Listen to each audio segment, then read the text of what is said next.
Thank you. How Total long have them for? 9 seconds have elapsed on the stream. It's only been 2 months, Dad. Technically, it starts now because now you have both. Wait, you said we're live?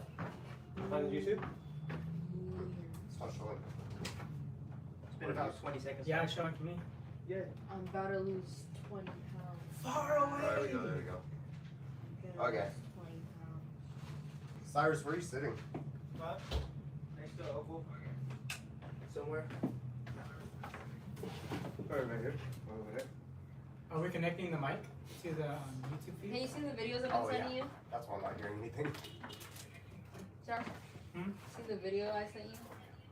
Oh, the one who said I'm closer to 30 than I am 15? Yeah. Yeah, thanks.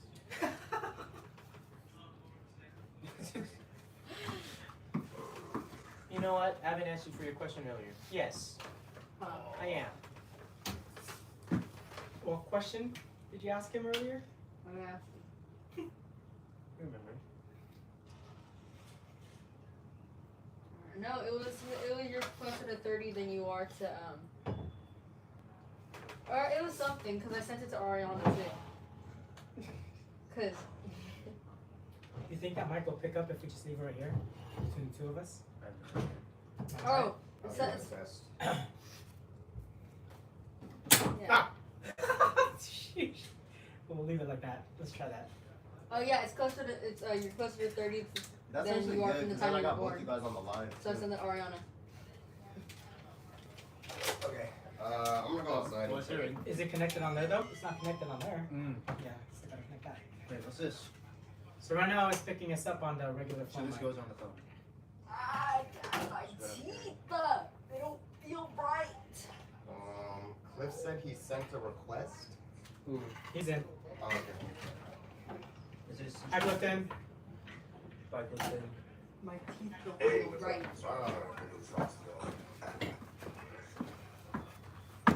The YouTube, we can hear you. He's gonna plug that thing in and then we won't be. I don't feel confident in not falling on this. I want to plug them off, Dad. Don't push me off. No, I'm not.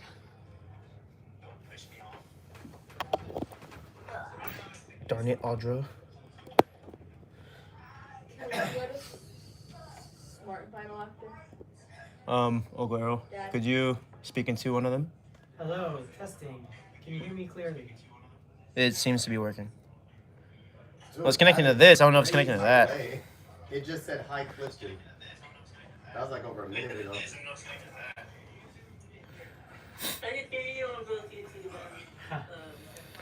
Well, what are these called? On the box? Ceramonic?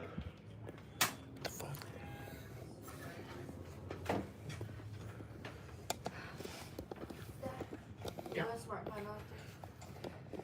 Yeah, I gotta get gas too. What do you want for Smart Final? Okay. Alright, well, this is set up. I'm not sure if it's supposed to set up to the Bluetooth because it's plugged in. It should start working. Yeah, I can hear it clearly from you because you're like right in front of the phone. You sound pretty good. That's pretty good. It's better than how I sound with the mic in my chest. These aren't gonna like feed into each other. I don't think so. Okay, Cyrus, talk. Alright.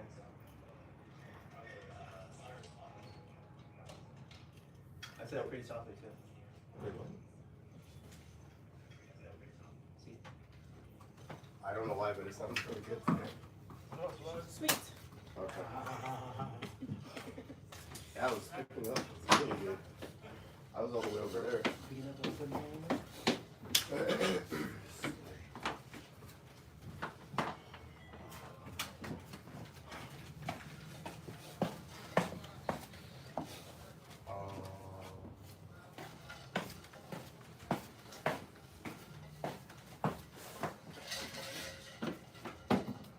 I meant to bring my tripod for you, but I forgot. This thing though is awesome. The mic and the speaker on that thing is Very neat. yeah. Very Christine, Cliff, you guys can hear me pretty clearly, huh? Yeah, you're good. Yeah. Very clearly. Listen to that. It's so clear. You can hear that very clearly. Super clearly.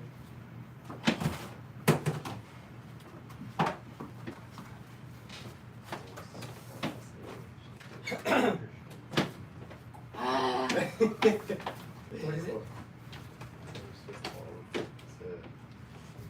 From what camera? I'm guessing that. Oh. Yeah. It's from here. What do we got?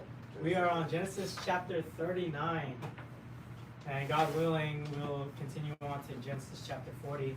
I think we can cover both. There's a lot of spiritual richness in these two chapters. So there's a lot to cover, but at the same time, the story itself is pretty straightforward on both chapters. So quick recap. What We- is John is he like still on the fourth floor? I know. We spoke last time about Judah and his 20 years from the time Joseph gets sold to the Ishmaelites, plus 20 years, which is effectively the time spent before the famine comes. And now we're going back to Joseph's version of that timeline. Joseph just got sold to the Ishmaelites, and they sold him to Potiphar. And Potiphar is the chief of the guard of Pharaoh. So, for context, think the Attorney General, the federal Attorney General, right? He's the one that's in charge of all of the law enforcement, but namely, his title is that of what they translate as a butcher or assassin. And so when we extrapolate that, he was basically the executioner. So if there's a criminal that deserves death, he was the one that executed that charge. And he was the one that was in charge of the prison system as well. And we're going to see that come into play as we read this chapter. So Potiphar is actually a very powerful man in Egypt. So when you think about even in our government, in our country, we have a federal attorney general, and he's appointed by the president and is approved by the Senate. So this is a big deal. This guy's a big deal. So when you're thinking about Potiphar, you should be thinking of this man of stature, super power guy, in charge of very important things. Basically, all of their law enforcement is on this guy. And Joseph is going to go into his household. So here we go, Genesis chapter 39.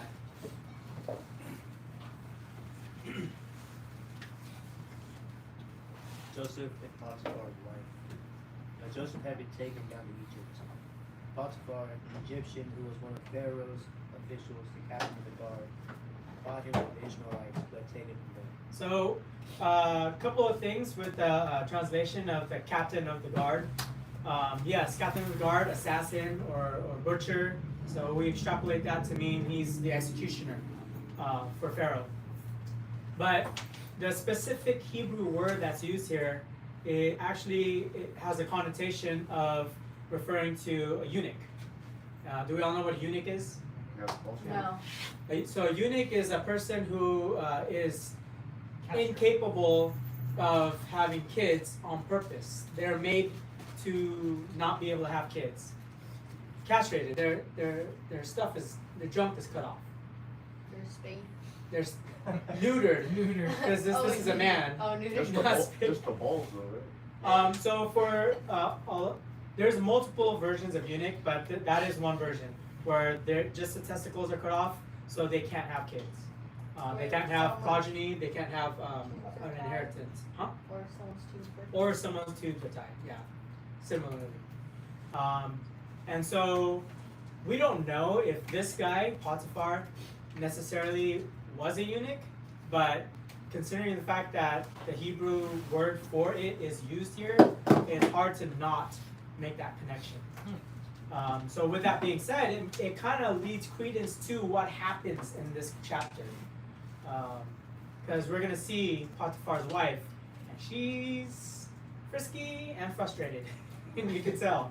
So, but regardless, he is married, and that marriage should be upheld. There should be some reverence to it, and yet we're going to see that one party of this marriage is not going to uphold that reverence. But it's important for me to present this because that word is used, so it's just to make sure that we understand in the Hebrew that the connotation of a eunuch is involved here. Yahweh was with Joseph so that he prospered, and he lived in the house of his Egyptian master. When his master saw that Yahweh was with him, and that Yahweh gave him success in everything he did, Joseph found favor in his eyes and became his attention. Potiphar put him in charge of his household, and he entrusted to his care everything he owned. From the time he put him in charge of his household and all that he owned, Yahweh blessed the household of the Egyptian because of Joseph. The blessing of Joseph was with Yahweh was on everything Potiphar had, both in the house and in the field. So Potiphar left everything he had in Joseph's care. With Joseph in charge, he did not concern himself with anything except the food he ate. All right. One of the key phrases here, and we're going to see this multiple times in this chapter, Yahweh was with Joseph. Jehovah was with Joseph so that he prospered. We're going to see it over and over again that Joseph is obedient to Yahweh. And in his obedience, Yahweh remains with him, regardless of how much suffering Joseph has to endure. Joseph continues to be obedient. And we know this. How do we know this? Because Potiphar sees that Joseph is being blessed by Yahweh. So how does Potiphar know that Joseph is being blessed? What's the connotation? What do you think is happening that leads Potiphar to think that Yahweh is blessing Joseph? Well, no, Potiphar didn't have any dreams. So, yeah. Just that he excelled in everything that he did. Like he was just. I assumed that Joseph was like super anointed, so Potiphar probably just saw that, like, dude, no matter what job I give this guy, it is done with the utmost excellence, probably higher than any standard he's ever seen before. Yeah. So that's definitely a big part of it, right? There's evidence. You can see it, circumstantial evidence where Joseph is creating this abundance, right? And it's like, no matter what I give to Joseph, he's multiplying it so much. We've never had this much prosperity before, and everything he touches turns to gold. That's the evidence. But what I'm leading more towards is Joseph is obedient, which means he's doing what? He's preaching to Potiphar. This is my God, Yahweh. He's with me all the time. He's blessing you through me. Because you have a relationship with me, if you listen to me and you let me lead, you're going to get all these countless blessings. And it's because of Yahweh. He's giving Yahweh all the glory, all the credit, right? And so Potiphar is realizing this, and you get this notion that maybe Potiphar might start believing it, because they're in Egypt, they believe in multiple gods, all these different gods. And so here comes another God that happens to be following Joseph, and this God's doing stuff in Joseph's life. Oh, I should start praising this God, And how amazing is that for Yahweh? Consider from Yahweh's perspective how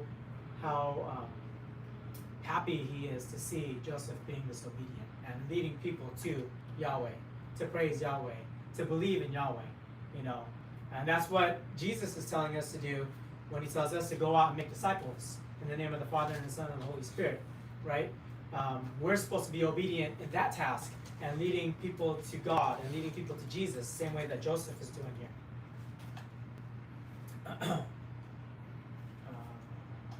But yeah, so Joseph is like Midas. Everything he touches turns to gold. And Potiphar is, he's doing this, like, oh, this is awesome. I'm making so much money. Everything's abundant and everything's going well. Everyone's happy.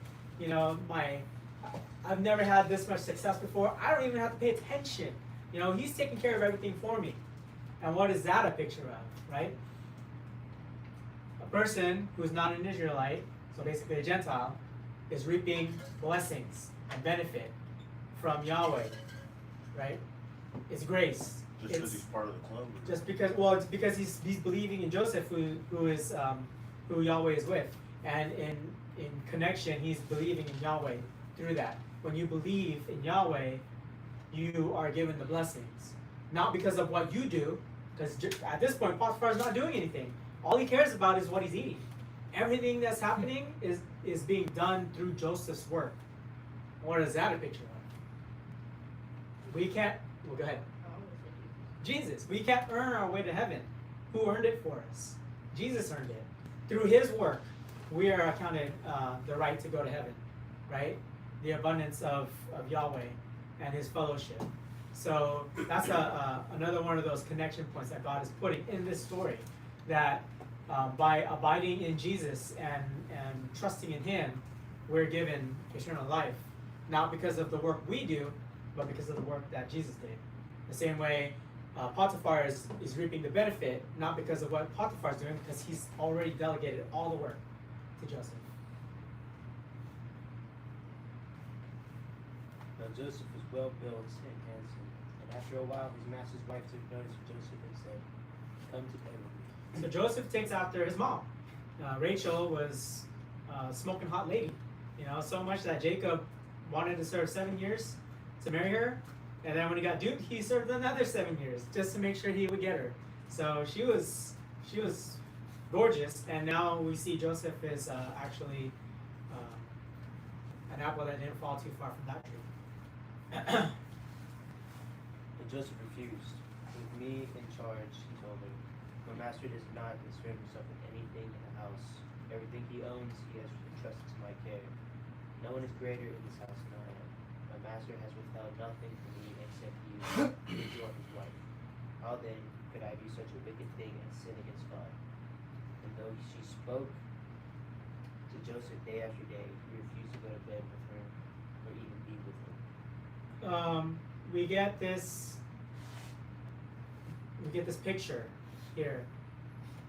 Joseph it's almost like he's in the garden, and he's allowed to have everything in Potiphar's household except for one thing, and that's Potiphar's wife. And yet here we see that Joseph is actually able to say no and refuse it, whereas Adam and Eve couldn't refuse it in the garden. So here Joseph is actually living out a picturesque, sinless life, right? He's abiding by the rules of the master. Okay. And there's one person in all the Bible who actually does that for everything, and that's Jesus. Jesus is the only one. We read that in Scripture. Jesus is the only man who ever lived without sin. And so, I mean, eventually Joseph is going to sin. It's not documented in the Bible, but because the Bible already says that Jesus is the only one that doesn't sin, we know that Joseph is eventually going to have his sins too. But in this story, we're getting a picture, a typology, an image of Jesus through the life of Joseph, recorded life of Joseph here. So it's not like Joseph doesn't sin. He's going to sin. But in this particular moment, with this lust, temptation of lust presented to him, he's refusing it. He's actually able to refuse that temptation.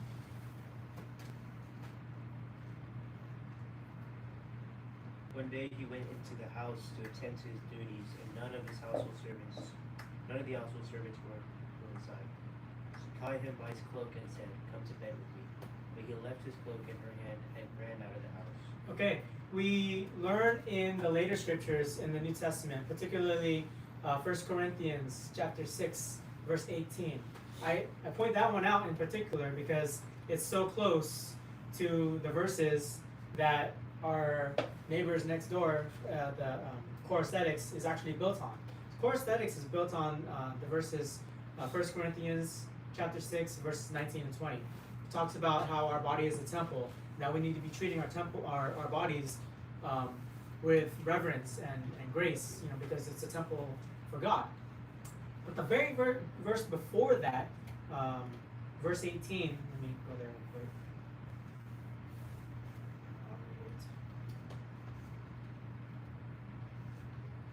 1 Corinthians chapter 6. It's talking about when you're dealing with sexual immorality and how that temptation is so difficult to beat.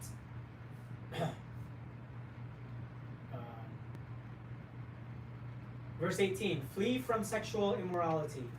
All other sins a person commits are outside the body, but whoever sins sexually sins against their own body. It says flee, right? It doesn't say try to fight it off. It doesn't say, practice your willpower. It says flee, run away, take off, go as far away and as fast as possible away from that temptation because you can't beat it. That's the connotation. And lust is probably the one sin that is the most difficult to beat. And some people will try to beat it themselves, and eventually they're gonna fall. Yes. And there's also that cryptic warning too, that it's like the only sin where you sin against your whole body, and then it's never like elaborated on that. But I feel like that's like a pretty cryptic, scary warning. Yeah. Whatever that means. Well, the reason why that verse precedes verses 19 and 20 is because we want our temples to be clean for God to come and inhabit in. And if we're abiding in our lustful desires, what kind of dwelling are we providing for the Lord? It's not a good one. The temple prostitutes. Yeah, exactly. I mean, in other pagan religions, we have temple prostitutes who act out immorally for the purposes of trying to entice their gods to bring them blessings. But that's not what we're called to do. What we're called to do is to live sinless lives as much as possible, clean our vessels so that when God comes to dwell in us and takes charge of our life, it's a clean place for him to live in. And it's clean for us too. And so, but this notion of lustful sin, yeah, it's so difficult to beat. You have to run away from it. Cut out all opportunity for it to come. If you've got your phone or your computer, tablet, whatever you have, and that it's a device for you to, delve into that kind of sin, do something to stop it for yourself. Run away from it. And when you start feeling that temptation, get away from it. Put the phone down and go read a book. Do something. I don't even want to say I'm speaking in hyperbole here. This is like important matters for God. And a lot of people, it's very haphazard. It's not a big deal. Which is unfortunate because God makes it a big deal. I think lust and sexual immorality is the one sin that God speaks about the most. And so here we see what happens when in Genesis chapter 39, the lust of the flesh is taking over Potiphar's wife, and all she wants is Joseph. And even though she's married, she's supposed to be loyal to Potiphar, but she's not. And it could be because he can't produce a son for her, or maybe it's even so far that he's been castrated fully and can't even carry out that act for her. So now she's hungry for it. She wants it, but it doesn't help that Joseph is a chick magnet himself. He's good looking and she wants him. And then also conversely, look at Joseph. He's 17 when he's sold to Potiphar. That's the age when Hebrews are supposed to be getting married and having kids of their own. And so and how teenagers are, hormones, how raging their enticements are at that age. He probably wants her just as badly, and yet he knows that by doing that, it's not just a sin against Potiphar. Look at where he goes with it. He doesn't want to do this against his best friend, basically. Potiphar is like his best friend. He's his master. He's been given everything. How can he do that against Potiphar? And yet, who is it that he focuses on? I can't commit this sin against God. That's what's the most important thing. And so when you're thinking about the things that you're doing, and when you're starting to get tempted, it's hard to make that connection, but we have to. That when we're doing things that are sinful, it's against Him and ourselves and the people that we're sinning against. It's just heinous all around. And so, you're not going to be able to live your life and be able to stop sin the rest of your life. But as people who believe that Jesus is the Messiah, you know, there's that conviction where we want to avoid it as much as possible. So when you come across this lustful temptation, you flee, you run from it, you drop everything you can, and you get away as fast as possible. And that's what happens here. So she grabs a hold of his outer coat, which means that, because they always wore a coat. If he's not wearing his coat, he's basically running around in his underwear, is what the connotation is here. So it's like, you know, for us in this day and age, someone grabbed our pants and took them off, so now all we have are our boxers on. And it's weird to see someone walking outside but they're with just their boxers on. You know, there's something happening there. And that's what everyone will be seeing from Joseph. And it's likely that he didn't have another coat to put back on. So he's stuck. And there's evidence against him that he's been disrobed.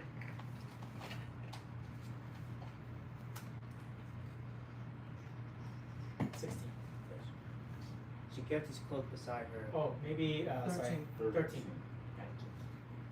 When she saw that he had left his cloak in her hand and had run out of the house, she called her household servants. Look, she said to them, this Hebrew has been brought to us to make sport of us. He came in here to sleep with me, but I screamed. When he heard me scream for help, he left his cloak beside me and ran out of the house. So this screaming is a key phrase. Back then, there were laws regarding who should be punished in times of adultery. Deuteronomy chapter 22 spells it out for us quite clearly. If there's a man and a woman who are caught in adultery, they're supposed to be executed, both of them, right? But if a woman is in the city and she screams, "Help, help!" you know, that screaming is her ticket out, because she's not complicit in it. If she's screaming that someone's trying to take advantage of her, I'm getting raped. You know, that's her her due diligence of trying to stop the adultery from happening. So she's absolved, and only the man gets killed. So this screaming is put here on purpose. Moses is calling light to that Deuteronomy chapter 22, in that she's saying that Joseph was trying to rape her. It's a lie. She's fabricating this story in order to make Joseph look bad, right? And it's to that point where, like, a lot of biblical scholars will say, see, she couldn't even say his name because she knew she was lying and she was bringing false evidence against him. So maybe there was a tinge of guilt in there, but regardless, she wanted to nail him for not sleeping with her. You know, yeah, I know. This is heinous all around. And so for Joseph, there's this great degree of betrayal, and this woman is heaping false accusations against him. And yet, we're gonna see he doesn't say anything. He doesn't defend himself. A man who's being accused of rape, what's the first instinct? It's to defend yourself, right? That's you're going against my character. I would never rape somebody, and if someone said I would defend myself, tooth and nail, to not let that characterization of myself be put out there. And yet Joseph here doesn't say anything. He remains silent because he's relying on Yahweh to defend him, right? And so what is that a picture of? Jesus. When Jesus is in his trial in front of the Sanhedrin, and they're weighing these false accusations against him, he doesn't say anything. And it's amazing. And then we also see prophecies later on that also allude to how in Isaiah 53, namely, the Messiah would be on trial for false accusations, and he doesn't say a word, you know. So just more corroboration of that prophecy coming to light when Jesus actually doesn't speak at his trial.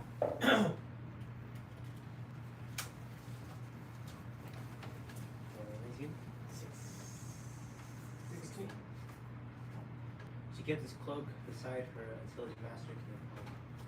Then she told him this story. A Hebrew slave you brought us came to me to make sport of me. But as soon as I screamed for help, he left his cloak beside me and ran out of the house. When his master heard the story his wife told him, saying, "This is how your slave treated me," he burned with anger. Joseph's master took him and put him in prison, the place where the king's prisoners were bound. Okay, so let's go back to the Garden of Eden, right? Adam and Eve, they took from the fruit of the tree of the knowledge of good and evil, right? They sinned. And so in order to absolve them of that sin, what did God have to do? He had to sacrifice an animal to create skins to cover their nakedness. Because their nakedness, they lost the righteousness of God. That was gone from them, and now they were righteously naked. So God created animal skins to cover their nakedness. God sacrificed something so that Adam and Eve could be absolved of their sins. And now we see Joseph, and his cloak of righteousness has been taken from him, and Potiphar's wife has it. And so she's going to sacrifice him so that she can be absolved of her great sin. Yeah, crazy. There's too many.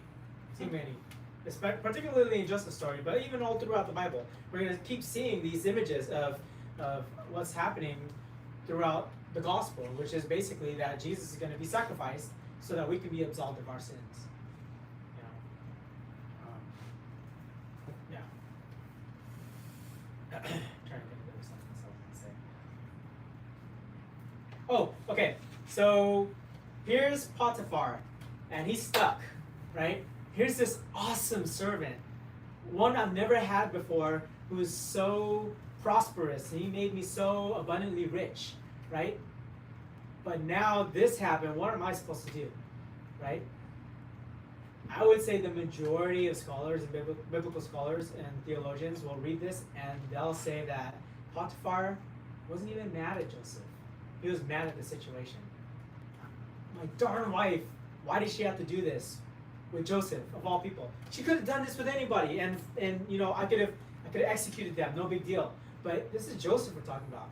How can I let go of my cash cow? You know, he's frustrated. Maybe not mad at Joseph because he probably believes Joseph. You know, Joseph is this man who talks about Yahweh all the time and how he's devout and pious and is obedient to his God. And so Potiphar probably knows that Joseph would never do something like this to his God. And yet here we're in this situation where his wife is accusing Joseph of this heinous act. And so this kind of an act, especially from a foreigner slave, what's the thing that Potiphar would have done immediately? Probably would have just killed him. You know, that's the punishment, right? At the very least, he would throw him in a prison that is dingy, dirty, run down, and Joseph would be gone forever. There would be no more notion of him. But instead, what does Potiphar do? He puts him in prison, the place where the king's prisoners were confined. This is a different type of prison. This prison is the kind where dignitaries go if they offend the pharaoh, right? You can't put them in these dignitaries. You can't put them in a regular prison because they're not part of your country. They're officials of another country. So even in today's prisons, there's these different levels of prisons where you don't put a celebrity in the county jail. You put them in a federal penitentiary where there's different. It's different, and that's happening here too. Potiphar realizes that Joseph's probably not to blame, and he's so important. We can't just get rid of his talent. So we're going to put him in the Pharaoh's prison, not the regular prison, and definitely not going to execute him because we need him still. Put him in the easy prison. Yeah, exactly. But regardless, he's going into a prison. So that's a clearer picture of what happens to Jesus. Even though he's innocent, he's going to be sent to the pit, the great pit, Sheol, effectively. So that's Hades the same thing. Sheol, Hades, the same thing. Oh. Yeah. Sheol, Hades, hell, whatever you want to call it. That's where Jesus goes after he dies, right?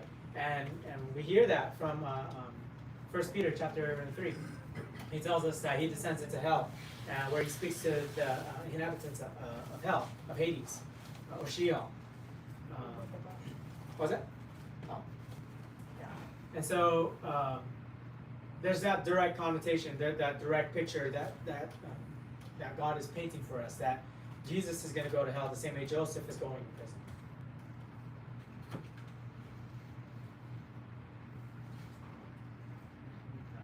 But while Joseph was there in the prison, Yahweh was with him. He showed him kindness and granted him favor in the eyes of the prison warden. So the warden put Joseph in charge of all those held in the prison, and he was made responsible for all that was done there. The warden paid no attention to anything under Joseph's care, because Yahweh was with Joseph and gave him success in whatever he did. So we're going to read in the next chapter that this prison that Joseph is in is actually part of Potiphar's jurisdiction. It's a dungeon in Potiphar's house, right? So this prison for dignitaries is literally part of Potiphar's household. So to the point, Potiphar doesn't want to get rid of Joseph, so he puts him in the very prison that is inside his house. You know? Like in his house or like in his city? In his house. Yeah, it's in his act. So think of trying to think of an example. Think of in the United Kingdom, you have the king, right? And he has a palace. And in his palace is the special prison. It's part of his house, right? So that's what we're seeing here. And while the king in Britain will have other prisons outside of the palace, that's where everyone else would go. The prison inside his own palace is the special one, meant only for his enemies. Like let's say he captured the prince of another country, he would put that prince in his dungeon inside his own palace. That's what's happening here. So that's how powerful Potiphar is too, that he has his own palace. Not as grand as Pharaoh's, but still a palace nonetheless. And he has his own dungeon, and he's in charge of it. And this dungeon is like the highest level of prison that is under his control. Did it say how long he served Potiphar? Like So- before he got in prison? We'll talk about that in the next chapter, because I have some theories that can't be corroborated in the Bible, but I can kind of give you some reasons why I believe them. They're eisegesis. This is my theory, okay? But I think it makes sense. But yeah, so here we are at the end of Genesis chapter 39, and even though Joseph is in prison, who's with him? Yahweh's with him. What does that tell us about what happens to Jesus when he goes into prison? It's his But father's I thought he favorite. wasn't. Yeah, he is Yahweh, but then Yahweh it was also with him too. No, I thought Yeah. But consider, there's nowhere you can go that Yahweh won't be there. I thought you said going to. That was literally separating you from a phone. Yeah, so that's a weird connotation, and we can't understand it, And I right? thought you said that because Jesus did that. Like, the whole reason he did that was to separate himself from God, because, like, that's like the worst one forever. Yes, So how God wasn't going to be separated from him. because it's God. I can't give you a logical explanation for that. But the whole point, so Sheol, Hades, that's the repository for souls after they die, before the final judgment. The final judgment is the lake of fire.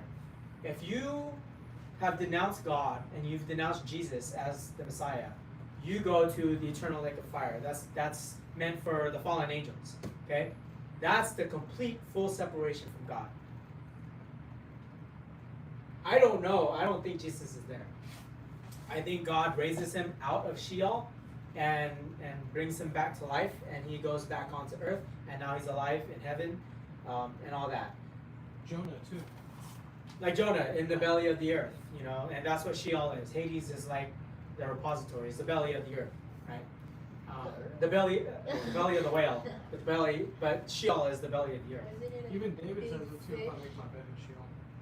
Say again? Even David said it too. If I make my bed in Sheol. Yeah. The Lord is with me. Yeah. And so remember what I was teaching about Sheol. Sheol is this repository for the souls of those that have died, right? This is eisegesis now, okay? My personal belief is that Sheol exists outside of space-time. So when Jesus goes there, every other soul that dies is going to go there too. And so when that time comes where Jesus is dead, he goes to Sheol and he speaks to the inhabitants of Sheol. Every single person that lives in all of time is going to go into Sheol. They're all going to hear Jesus say, I've died for your sins. Do you believe it? And half of them are on the torment side and say, no, we denounce you. We don't believe you're our Messiah. We don't care about you. And then the other half are in Abraham's bosom, on the paradise side, who all believe, yes, you are the Messiah. You're the one that died for me. How are you gonna deny him if he's right there after he died? That's the thing. Well, that's why God is calling us to go and make disciples here on earth now. Because what your heart chooses here on earth is what you're going to bring with you into Sheol. It seemed like. Never mind. Yeah, and so there's a lot of people on earth who hate Jesus, hate God. They don't believe in him. They think the opposite. They want to believe in themselves. They prop themselves up and make themselves their own God. You know, I'm going to believe in my own my own glory, my own righteousness. You know, it's the whole connotation of I'm my own God and what I say goes. You know, I'll manifest whatever I want out for myself because I have that kind of power. All that new age stuff, witchcraft and all that, it's all diving into this. I'm gonna take from the tree of the knowledge of good and evil for myself because I have that power. And then I'll reach out to all these other gods that will give me what I want here on earth. Forget God, Yahweh, forget Jesus. You know, I don't care about them because that's hard. I don't want to have to go through them for righteousness. I want my own righteousness. You know, all the people who believe that here on earth will bring that with them into Sheol. And so when Jesus comes to Sheol and says, I'm here to liberate you, they're going to say, no, we don't want your liberation. We've already made our choice. So we can make our choice once we go down there? That's a good question. That's what I was saying. Yeah, I don't have that answer. There are some people who believe you can change your mind in Sheol. That's why, you know, there's a lot of people who believe Judas is there on the torment side, and he's going to see Jesus come. He spent 3 years of earth time with Jesus, following him. That was his teacher, Yeah, you know? messed up. And yeah, he'll be in Sheol, and he'll see Jesus, and he'll realize, yeah, I messed up big time. But now I'm here, and I see Jesus. I finally get it. I understand. Can he be absolved of it now? Can he say to Jesus, I believe in you now? And will Jesus pull him? He died before or after? Before. Judas died before. He might not have got that chance. Well, that's the thing. I I don't. thought he realized before he died because that's the third son, so he's regretted it. Maybe, but Second. Huh? yeah, but huh?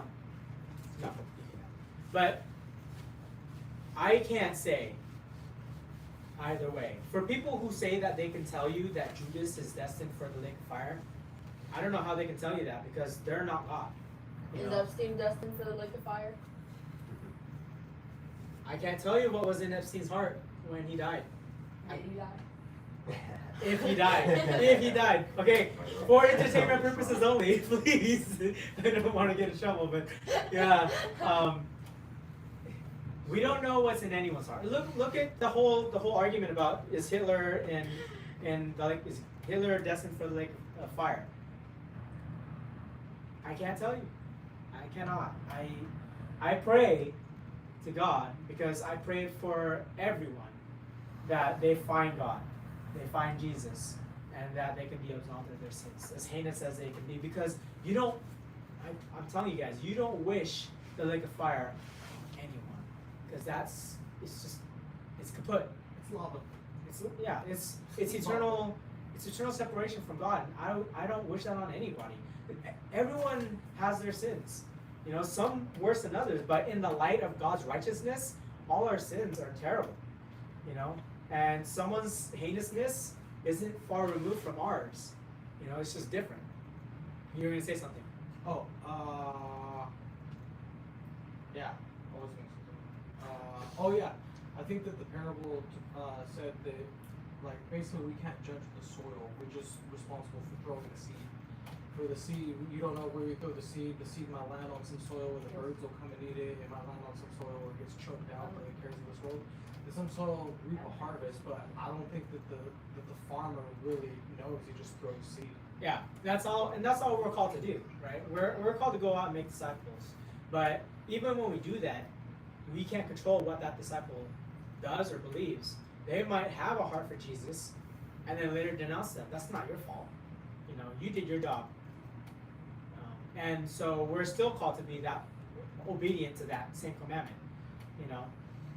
The same way Joseph is obedient throughout this whole story. Look, he's in prison and he's still obedient. Yahweh's still blessing him. So much so that this prison is abundant.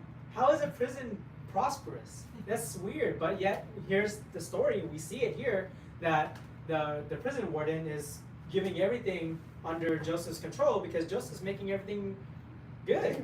All the inmates are good. They're content, happy. It's a thriving situation. How does a prison thrive? And yet here we see it happening under the power of Yahweh. Yes. You said that Joseph and Potiphar were like best friends, right? I threw that term out because that's the connotation we get. Do you think Potiphar sneaked down to the prison to talk to Joseph? I don't doubt it. Look. So his wife wouldn't find out? What do you mean? So his wife sneak would down. find out. I'm sure you had counsel. Of course. I highly believe that. I think What? I think Potiphar, and we're going to see it in the next chapter, Potiphar put Joseph in this prison on purpose. Because he doesn't want to lose out on that talent. Yeah, and he kept him close. And he kept him close inside his own dungeon. So I believe that they're still in cahoots.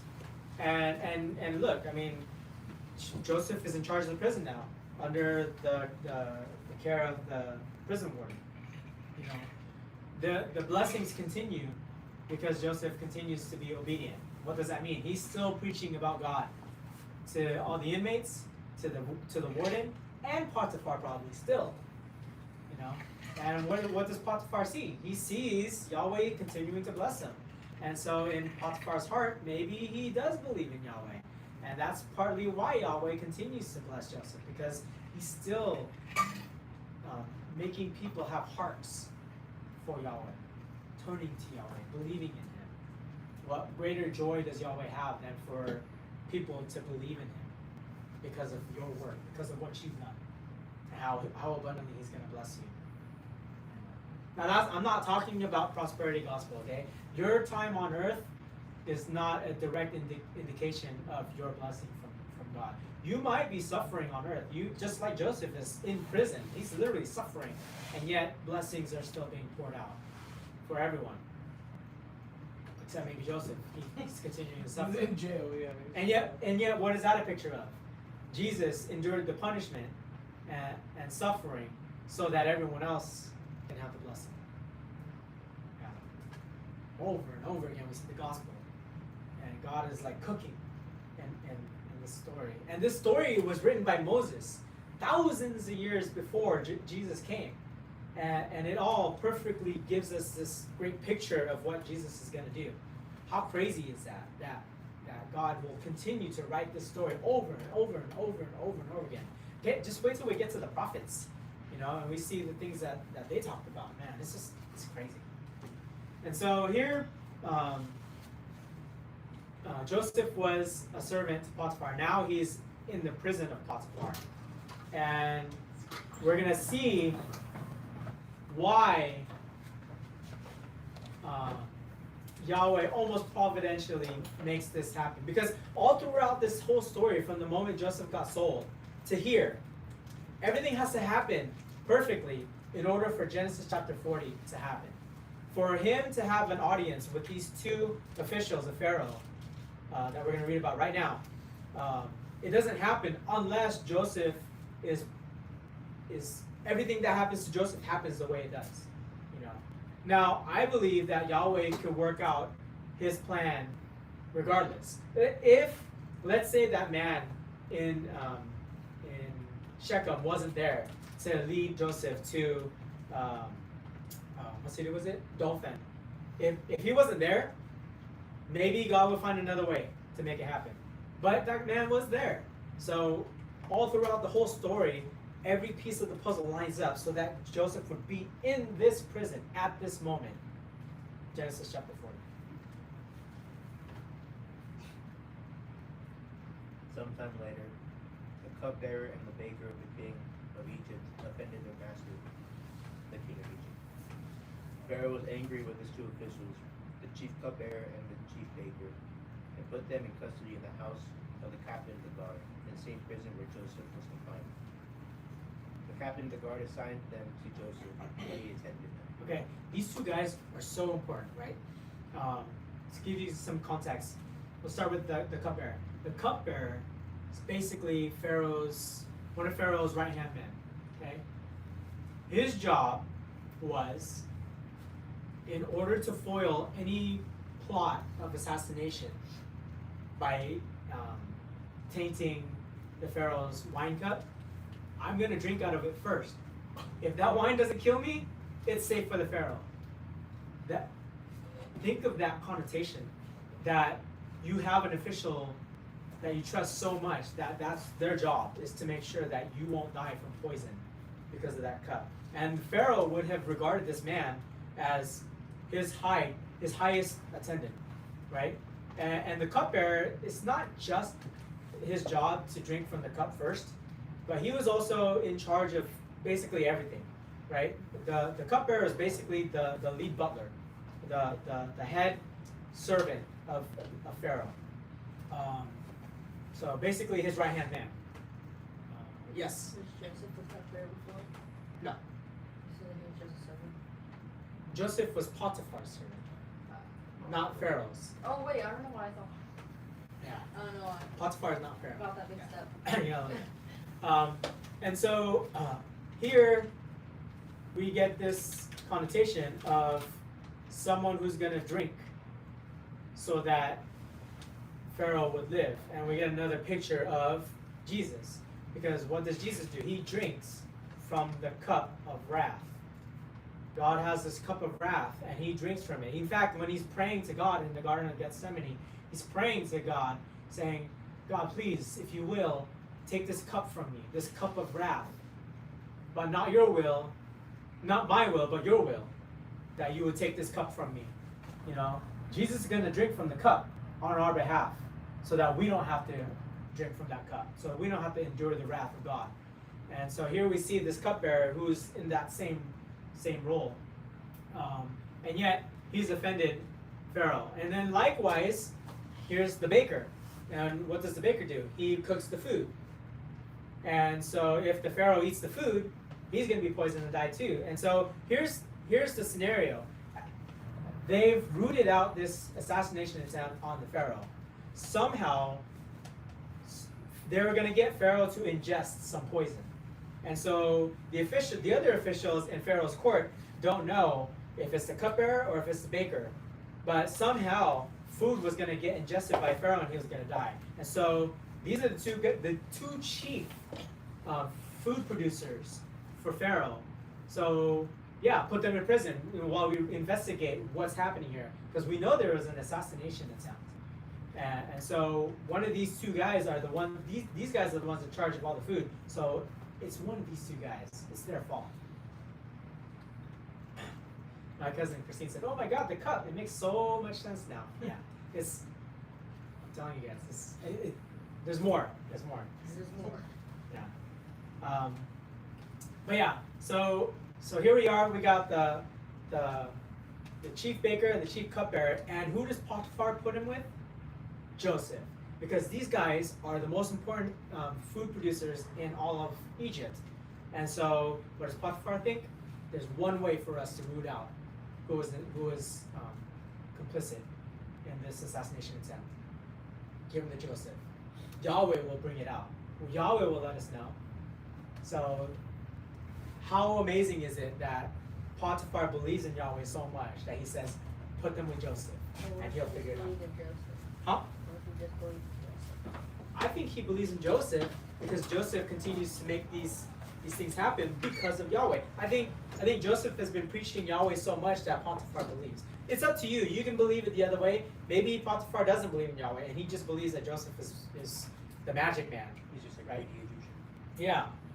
Even if that's the case, Yahweh is still working out his providence because Potiphar is putting these two guys with Joseph, which is vital because what Joseph does with them leads him to become Pharaoh's right-hand man.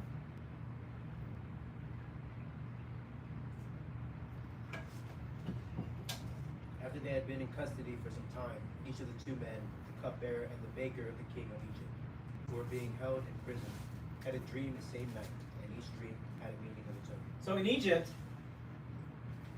in all the pagan areas, but especially in Egypt, dreams and dream interpretation was a big thing, right? A lot of times it's almost horoscoping, right? They would try to decipher their dreams in order to discern what they should do. But they're talking about every dream, you know? Even in our lives, you know, there's a lot of people who try to interpret dreams today. Your dreams today, I don't think they have a bearing on what happens in your life. But that doesn't mean God can't work through a dream. So your normal dreams, they're normal dreams, but someday you might wake up from a dream and go, I know that was from God. You know, look at there's so many Muslims who are converting to Christianity because they had a dream so vivid, so real, they knew it was coming from Jesus. And they couldn't deny it anymore. So they converted to Christianity because of a dream. Those types of dreams are what these guys had, both of them, the cupbearer and the chief baker. They had this providential, prophetic dream. They could feel it. It was coming from something of entity. Yes? Do you think sinning in your dreams is still you sinning? No. The question was, do you think sinning in your dream is you sinning? No. A dream is a dream, right? You can't be held accountable for your dreams. Although, how funny is it that sometimes you dream and you'll hold someone else accountable for what they did to you in your dream? You know, that's not fair either. So likewise, they sinning against you in your dream doesn't count, and you sinning in your dream doesn't count either. But if you sin a lot in your dreams, you know, what is that kind of saying I'm about? not saying that I do. I know, I'm not saying That was the you do either. question. No, nor am I implying that if you sin a lot in your dreams, you know, you're thinking sinfully a lot either. You know, dreams are dreams, but you know, yeah, your normal dreams are normal dreams, but there may come a day where you feel that a dream is from God. And do you remember how you know if it is? See what? Huh? Oh what? Double confirmation, right? You get a second dream that does it, or you experience something in the waking life that corroborates the dream. Something, there's a double confirmation, you know. And yet here we have a kind of double confirmation too, because these two guys both have a dream from God, and they know it in their heart that this is a divine dream, and yet they're upset because they don't have a dream interpreter amongst them because they're in prison, you know. So they're distraught. I have this dream, a divine dream, but I can't do anything with it. I can't interpret it. 6. When Joseph came to them the next morning, he saw that they were dejected. So he asked Pharaoh's officials who were in custody with him in his master's house, "Why do you look so sad today?" How funny is it? They're in prison, and yet it's not normal to look sad. It's not normal to look dejected. That's how prosperous this prison has become because of Joseph. That Joseph can look at these guys and realize something's wrong. because normally they would be happy in prison. You know, get that. If you can wrap your brain around that concept that these people can be happy in prison, that's how blessed Joseph has made this prison. And yet here Joseph can see that these guys are distraught. They both had dreams, they answered, but there was no one to interpret them. And Joseph said to them, "Do not interpretations belong to God? Tell me your dreams." So the chief cupbearer told Joseph his dream. He said to him, "In my dream I saw a vine in front of me, and on the vine were 3 branches. As soon as it budded, it blossomed, and its clusters ripened its grapes. Pharaoh's cup was in my hand, and I took the grapes, squeezed them into Pharaoh's cup, and put the cup in his hand. This is what it means," Joseph said to him. "The 3 branches are 3 days. Within 3 days Pharaoh will lift up your head and restore you to your position. And you will put Pharaoh's cup in his hand just as you used to do when you were his cupbearer. When all goes well with you, remember me and show me kindness. Mention me to Pharaoh and get me out of this prison. I was forcibly carried off from the land of the Hebrews. And even here I have done nothing to deserve being put in a dungeon." Okay. I'll start with this. A lot of preachers, they'll read this portion of it, and they'll try to spiritualize the dream itself. We don't need to do that because God gives us the interpretation explicitly. Okay. The 3 branches, 3 days. Do I need to say anything about that? Oh, come on, 3 days again. Within 3 days, right? 3 days. It's all about redemption is achieved in 3 days, right? And so here we're going to see that in 3 days the cupbearer is going to be exalted again back to his former position as chief cupbearer for Pharaoh. He's going to be. It says in the dream that he's squeezing the grapes and presenting the cup to Pharaoh, which is basically, yeah, you're going to get your job back. And Joseph is so sure of this. He knows that this is true because Yahweh's giving him this interpretation. So much so that he asks the cupbearer, "Remember me." Hold on. I gotta get back in there. On the topic of the prison, Yeah. were there slaves in Egypt back then? Yeah. So they were in a real prison. They Yes. were like in so like that. Yeah. And these guys are like in county jail. Building stuff Like on federal bamboo prison. ramps.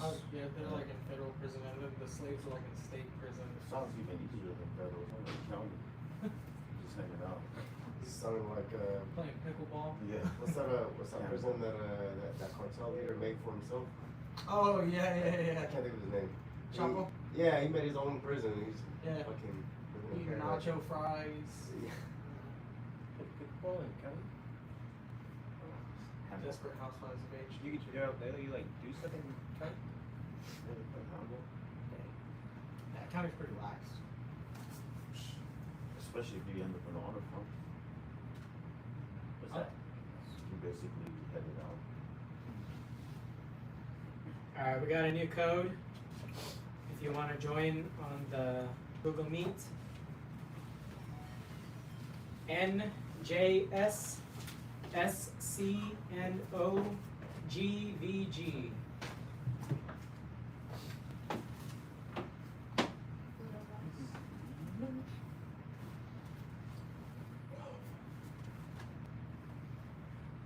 Sparks still with you? Who? Oh, I think he left. Hi Clifton, welcome back. Hey, what's up?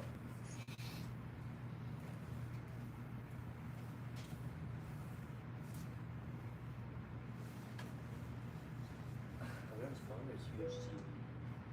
I don't know. Hi Audie and Christine, welcome back. Hi.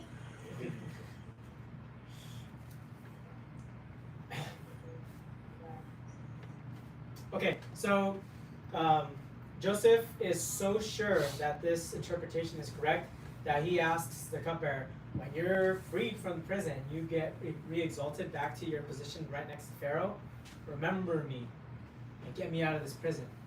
What does that sound like to you? What does that sound like to you? Oh, Does that the thief remind on you of the something? cross. The thief on the cross. Yeah, the thief on the cross is looking at Jesus saying, hey, I know I'm a sinner and I deserve this, but when you reach your kingdom, remember me. And what does Jesus say? Surely I tell you that you will be with me in paradise. Right? And so here, there's this direct connotation that Joseph is now the Jesus role, but he's asking the cupbearer, because he's going to be freed, you know, hey, remember me when you reach the kingdom. I mean, God's working. My cousin Christine just did that mind-blown emoji. Yeah. It's amazing that the amount of connections that God is painting for us, so that we can get this clear picture of what he's working through Jesus, you know? And yet Jesus flips it when he's on the cross, and he's the one that tells the thief, I'll remember you. But it's sad because we're going to see that the cupbearer fails to do that. So before we go into verse 16, I want you guys to know something. The chief baker doesn't say his dream first. The cupbearer does. Because it's likely that the cupbearer was innocent. The chief baker doesn't want to say his dream because he's worried, right? Why would he be worried? You know? And yet he sees that the cupbearer's dream is favorable. So it's like, oh, well, he got a good interpretation. Maybe I'll have a good interpretation too. Maybe I'll get away with it. When the chief baker saw that Joseph had given a favorable interpretation, he said to Joseph, I too had a dream. In my head were 3 baskets of bread. In the top basket were all kinds of baked goods for Pharaoh, but the birds were eating them out of the basket on my head. This is what it means, Joseph said. The 3 baskets are 3 days. Within 3 days, Pharaoh will lift off your head and impale your body on a pole, and the birds will eat away your flesh. Okay, so pretty sad for the chief baker. Lift off your head and impale your body on a pole. Okay, I want you guys to see this. Okay, it's how you can't miss it anymore. He's gonna be impaled on a pole. He's gonna be hanging on a pole. What does that remind you of? And you want to I said Vlad the Impaler, but No, we're talking about Jesus hanging on a pole, Oh. hanging on a tree, You seriously right? didn't see Hanging it? on wood, huh? You seriously didn't see it? You seriously didn't see it? That's what I'll just ask you. I mean, right, like, your head will be lifted off, you'll be impaled on a pole. Yeah. Like, listen to But notice here, it's talking about birds eating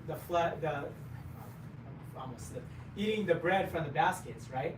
So, oftentimes when we read in Scripture the birds, what are birds synonymous of or indicative of? Bad. Sin. Oh, no, It's yeah. Whenever we see birds that are not doves, birds are always a depiction of sin, crouching. When we see like in the parable of the sower, he's sowing seed, and some of them end up on the road, and then birds come swooping in and eat the seed. They pluck it away. These birds are a picture of sin coming in and sweeping the seed that doesn't take root. You know, throughout. We're going to see over and over again. There's another parable where Jesus talks about a mustard seed that grows and becomes a tree.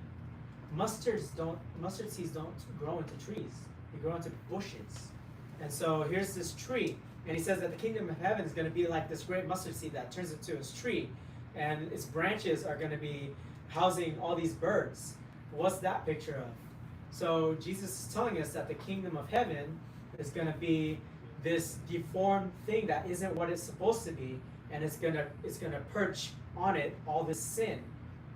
So when we see that, it's like we see this picture of the church, and it's this corrupted church, a church that isn't what it's supposed to be, and it's housing all this sin. And we start seeing all these depictions of priests, you know, molesting children, or you know, doing heinous deals of money. You know, and you see the church constantly being corrupt throughout all of history, and that's what Jesus is alluding to. Is this this thing that's supposed to be great, and yet it becomes this mutated version of what Jesus had intended from the beginning. You know, so but perched in this monstrous tree that isn't supposed to be a tree are birds. You know, and so we see this connotation of sin enveloping the church. And so here we see sin eating at the bread. And what is bread? The body, flesh. You know, Jesus talks about how this is my body is the bread of heaven. You know, the flesh of the world. You know, all of that picture of this body that is being eaten by sin. You know, and so this gives us a direct connotation that the baker is complicit in this act that is supposedly, you know, try to assassinate the Pharaoh. Okay, and so he's gonna get there. The investigation comes through, and the baker is found guilty, so he's impaled on a pole, and everything that Joseph interprets in the dream actually happens. How crazy is that? Go ahead, verse 20. Now the third day was Pharaoh's birthday, and he gave a feast for all his officials. He lifted up the heads of the chief cupbearer and the chief baker in the presence of his officials. He restored the chief cupbearer to his position, so that he once again put the cup into the Pharaoh's hand. But he impaled the chief baker just as Joseph had said to them in his interpretation. The chief cupbearer, however, did not remember Joseph. He forgot. Okay, so there's a lot to unpack here. We'll start. I'll do it one at a time. So, chief cupbearer is freed. He's restored back to his position as chief cupbearer again. So now he's back at Pharaoh's right hand, which is great. Yay for him. How often in your life do you get a blessing from God and you forget to thank Him? You forget to remember Him. You know, you take the blessing and you go on with life, and you leave God out of it. You know, so that's a direct dig on everyone that does that. I've done it too. So you know, don't feel too guilty about it. But at the same time, yeah, there should be some conviction that when you get blessings, you should be giving the glory to God as much as possible. I try as much as I can now. Anytime something good happens, oh, it's only by the grace of God. You know, I say it now. It almost sounds robotic, but I believe it every time I say it. The only reason any of this is possible is because He made it happen. It's through His grace. You know. 3 days it happened. Okay, here's the crazy one. What does the baker make? Bread. And what does the cupbearer bring to Pharaoh? Wine. Okay, the elements of the Eucharist, right? Bread and wine. Why did the baker have to die? Because the bread was poison. Because the bread was being poisoned, right? And so what happened to the bread? Huh? The flesh has to die. You have to cut off the flesh, right? If the bread is the flesh of the world, you have to cut it off. You know, that's the connotation here. You have the chief bread maker, and he's poisoned the bread, so you have to kill the bread. That's us. Our bread, our flesh, our humanity is poisoned with sin, and so we have to cut it off. And so, why does the cupbearer get to live? The wine is the blood, and it's by the blood that we are given life. That by the shedding of the blood, we are made one with God, with the king, with, in this case, the Pharaoh. Yeah. I don't think it was necessarily on his birthday. I think they found the tainted supply, and that tainted supply was there before the birthday. But either way, that tainted supply was found, and it was found in the bread maker's bread, and so he had to die for it. But how crazy is that?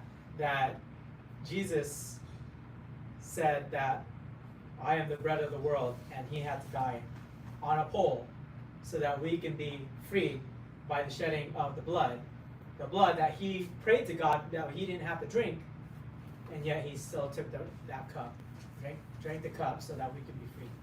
Man, I can't tell you guys how incredible God is as an author, that he writes all of this down for us to read it and make all these connections. Yeah, it's insane. One more thing. Why wine? Why is wine a depiction of blood? Why do we use wine as a symbol for blood? Why not just grape juice? Why not any other red drink, fruit juice? You know? Why does it have to be wine specifically? Huh? What is wine exactly? Fermented grape juice. What does it mean for something to be fermented? It's rotten. It died. The fruit died. And that's how you produce wine. This wine came from death. The only blood that can save us came from the death of our Messiah. By the death of the Messiah, his blood now can wash us clean. And likewise, we use wine as a symbol of that because it's fermented. It's dead. Dead juice. That's why we use wine. That's not an open invitation for you to become an alcoholic. Okay? Partake of wine in the vein of the Eucharist, in the vein of celebration, but it's still dead. We don't want to abuse the dead. We don't want to consume the dead. Okay? There's a typology and a symbolism in the wine, and it's important for us to make that note of what that means. And so we use it in our celebration with Jesus, but we don't abuse it. And that's why church is so adamant about not imbibing in alcohol, because it's such a it's a deterrent in our walk, because what does it do? It opens that proverbial door of your car and allows a spirit, which is what alcohol is called, they call them spirits, to come in and influence you away from God. So we don't over imbibe in alcohol, but it has to be wine. That's the reason why. It can't just be fruit juice. Fruit juice doesn't cut it. And so for all the churches that do fruit juice, I get it. It makes sense. It has to be wine. That's the why it's so important. Why the Catholic Church clings to wine, because that's the instrument. It has to be through Jesus' death. It has to be dead for it to count. A lot of spiritual truth in these two chapters. Yeah, I'm just amazed by it. So going back to your question earlier, what was the time frame of all of this? So Joseph was sold to Potiphar at age 17. We're going to learn that he gets elevated to the second in command of all of Egypt when he turns 30. Okay, so between 17 to 30, that's a time frame of 13 years. And he was in jail for at least 2, because we're going to learn that Genesis chapter 40, verse 1, when 2 full years had passed, Pharaoh had a dream. And that's when the cupbearer remembers, oh, that's right. The guy in jail interpreted my dream perfectly. You might want to talk to him. 2 years passes, and then Joseph is elevated at the age of 30. So when he interprets the dream of the cupbearer and the bread maker, he was 28. 2 years, okay? So between 17 to 28, he was under the servitude of Potiphar, and then he got accused of rape, and then got put in prison. How long was he under Potiphar's service before he was put in prison? I argue, this is me, okay? My eisegesis on this, okay? I argue that he was in prison for a year before the cupbearer and the bread maker were brought to him. And then 2 more years he was in prison. So that he would be in prison for 3 years. Right? And that lines up with Jesus being in Sheol for 3 days. That's what I believe. Yeah. You can do whatever you want with it. It doesn't. It's not a salvation issue. Maybe he was only under Potiphar's service for 5 years, and he was in prison for what's the math there? 2, 3, 4. I don't know. I can't do the math right now. But more than 1 year before the cupbearer and the bread maker end up in prison with him. But I like to believe it was that way, just because to me it makes sense. Yeah. But again, it's not a salvation issue. It could be any. I mean, he could have only been under Potiphar's service for a couple of months, and then he ended up in jail. And he could have been in jail for 12 years, 10 years before the two guys show up. Who knows? But I like to believe that he was under Potiphar's service, and then a year before those two guys show up, then he gets in prison. He's in prison for a year, and then he's in prison for 2 more years after that. Because then it lines up with what Peter says, because Peter says that Jesus goes to Sheol and ministers to the people in Sheol and pulls everyone that believes in him out of Sheol. And that happens in the course of 3 days. 3 days. I mean, Sheol is outside of space and time, but on earth it was 3 days. So, for what it's worth. What is the significance of that last one? The chief cupbearer, however, did not remember Joseph. Oh, just what I talked about. How we live our lives and we get blessings, and then we forget to thank God. We forget to give God the glory. And so here, Joseph doesn't get any glory for any of it. He gets stuck. But they'll remember later. Yeah, but see, and to put more credence to my theory, the fact that he was forgotten for 2 more years, gives you the opportunity to see a 3-year span of time in prison. Redemption. And then redemption. Yeah. Yes. Forgot when, but there was a moment when you were talking about how we were called to preach God and something like that. Yeah, what's it called? So what if, you're supposed to bring people closer to God, right?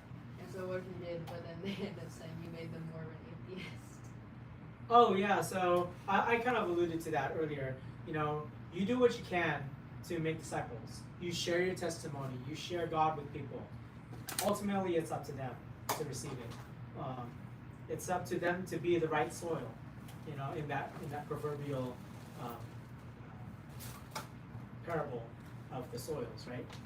So in that case, if they say they become more of an atheist, they're like the soil where the seed fell on rocky ground. Maybe it started to sprout, but then the birds came and plucked it away. It doesn't take root. It's not your fault. You're doing your job. So for what it's worth, I think it's commendable if you can share your testimony with people, regardless of the outcome, and let God finish the work. And don't stop. Don't give up either. That's the other thing too. Don't just plant it once and then say you're done with it. Keep planting. And hopefully one of them will stick. But yeah, it's not your job to make that plant grow, sprout. It's the job of the person receiving the seed and God.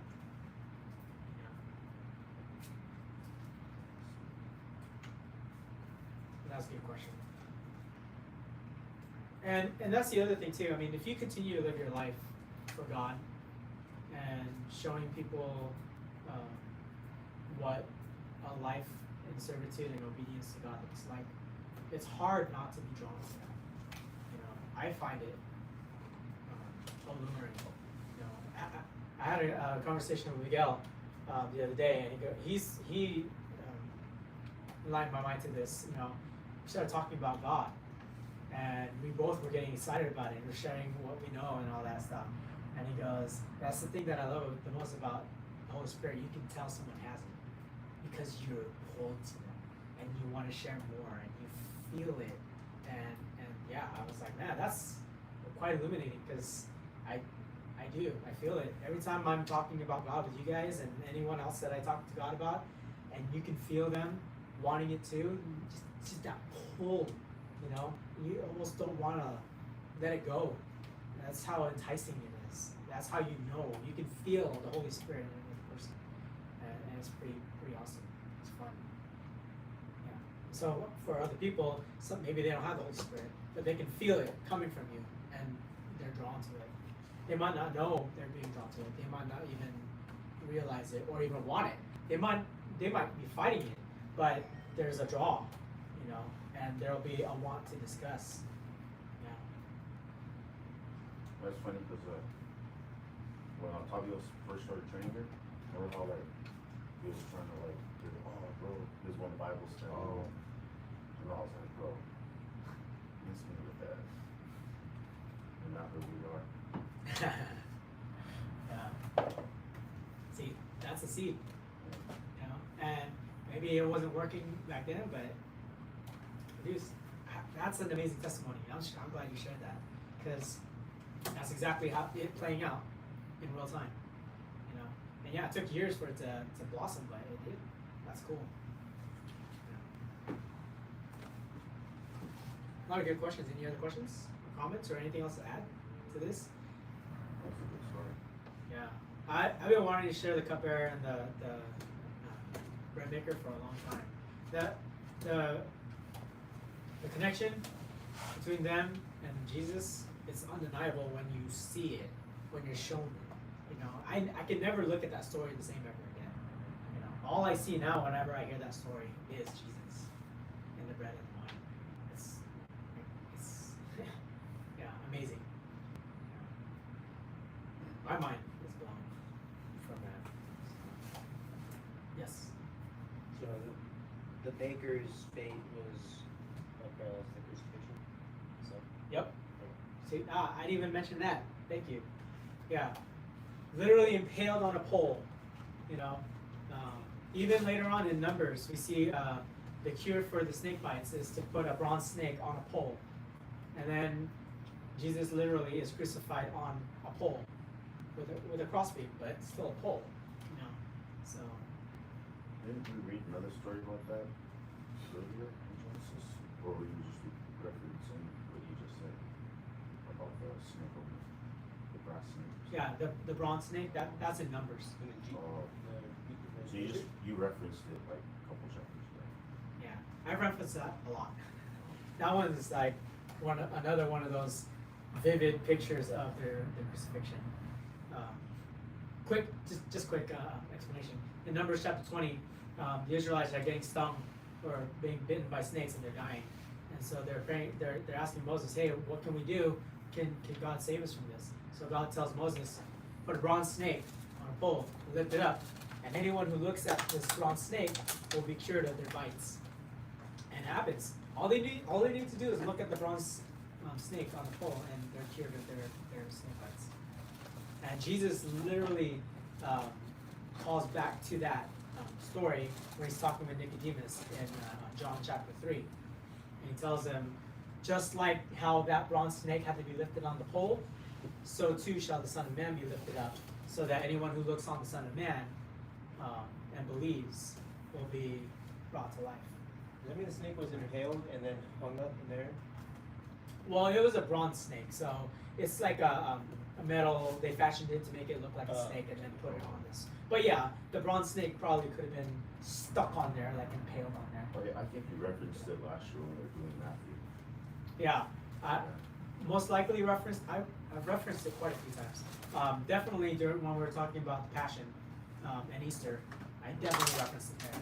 Probably referenced it a number of other times whenever a depiction of the cross is made.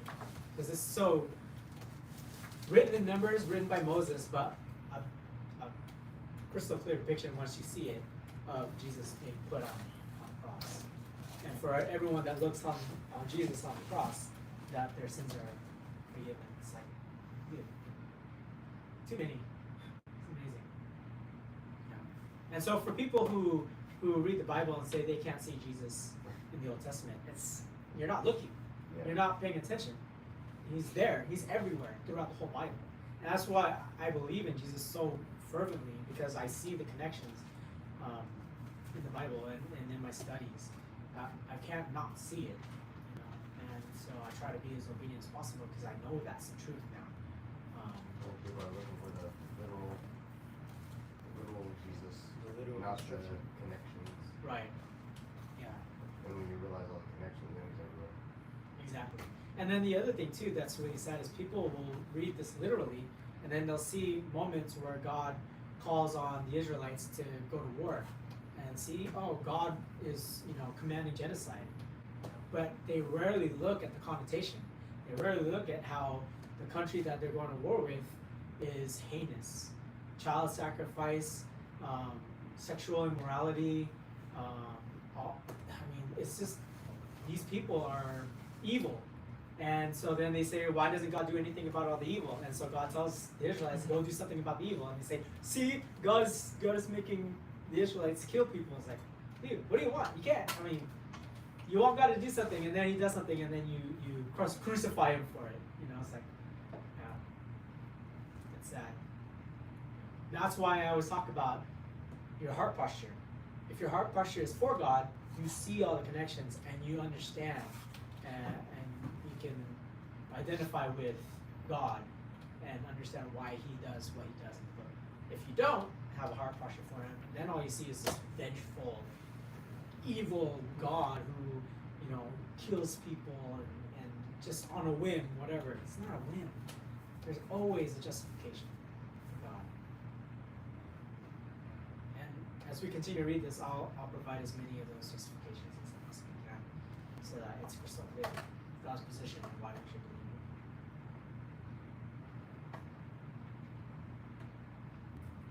How about y'all? Anything to add or any other questions for y'all on the stream?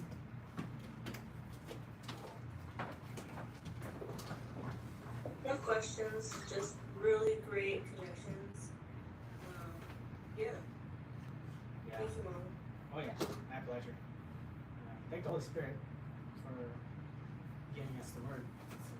Yeah. Absolutely. Yeah. I'm so amazed by it. Every time I study this, I've studied it numerous times already, and I'm always amazed by it. It's just so amazing. All right, anybody want to lead us in prayer? Let's close out.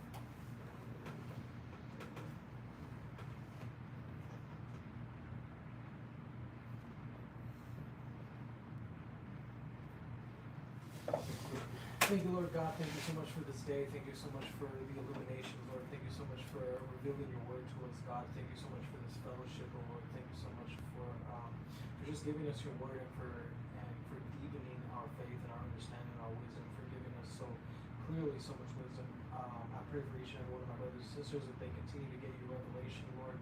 I pray for them to continue to feel your presence, and I pray for them to continue in their studies, Lord, that you might reveal your word in their everyday life, for your word is living and active, Lord. So I just pray that they get this revelation in their everyday lives as well, Lord. And I just pray that you continue to bless this Bible study, Lord, continue to bless this home, continue to bless this house and every member here. In Jesus' mighty name. Amen. Amen. Now, if you guys get a chance, go to Facebook, check out Brother Louis' sermon. Oh, yeah. You're going to want to search for, what was it again? Becoming a citizen of heaven. Becoming a Citizen of Heaven. You can search that on YouTube, or if you go to Facebook, the name of the church is The Living Gospel Community in Stockton, California. The Living Gospel Community. You can watch Brother Louis give his, what do you call it, sermon? Yeah, we'll do it. Yeah, we'll call it a sermon. Yeah, I still have to watch it too. I'm going to watch it tonight, probably, but yeah, when you get a chance, check it out. Thanks for joining. Hi guys. See y'all next time.